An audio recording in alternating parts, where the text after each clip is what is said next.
Reb Shimshon of Ashrapala writes something interesting. He says that Bilam has a special relationship, is connected to Amalek. How do we know that? Because if you write the word Bilam on one line, and then the next line underneath it you write Amalek. Try to envision that in your head. We don't have a whiteboard over here.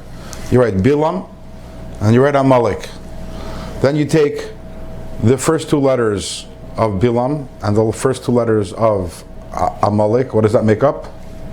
The first two letters of Bilam and the first two letters of Amalek makes up Bilam. Take the last two letters of Bilam and the last two letters of Amalek. What does that make? Amalek. Makes up Amalek. So if you put the words one on top of another, you can read Bilam Amalek top to bottom, or you could, in other words, right to left, or you could read top to bottom, Bilam Amalek.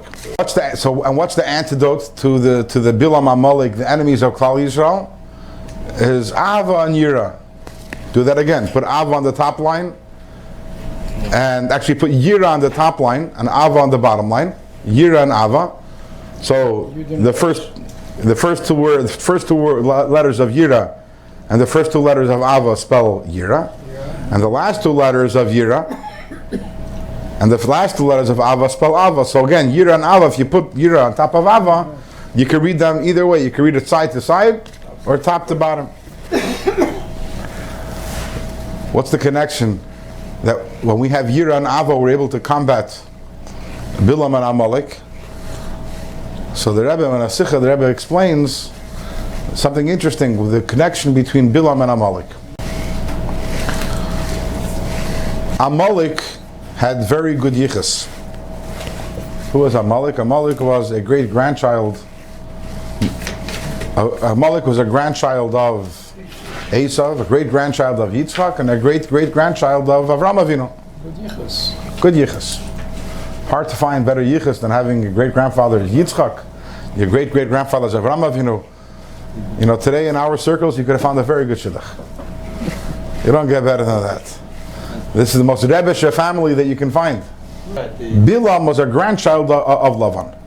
There are actually madrashim that say that he was Lavan, but according to the Gemara in Sanhedrin says that Bilam was a grandchild of Lavan. So Lavan didn't have yichus, but Lavan had the opposite.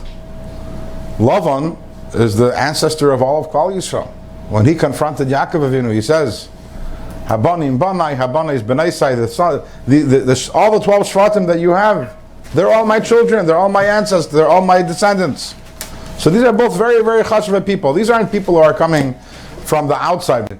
These are people who are insiders. Amalek is an insider, and Lavan's an insider, and this represents the biggest threat to Klal Yisrael. The biggest threat from Klal Yisrael doesn't come from the outside. The biggest threat to Klal Yisrael always comes from the inside, from the people with the yichus, from the people who, and they know better and they understand better, and they say, I know the way you're supposed to do, learn Torah, understand Torah, and do mitzvahs. Those are the biggest threat. How do you combat those people? And the answer is with Yira and Ava. That Yira and Ava means when you're dedicated to Hashem, then you don't look at the birth certificate, and you don't look at the ancestry, and you don't look at anything.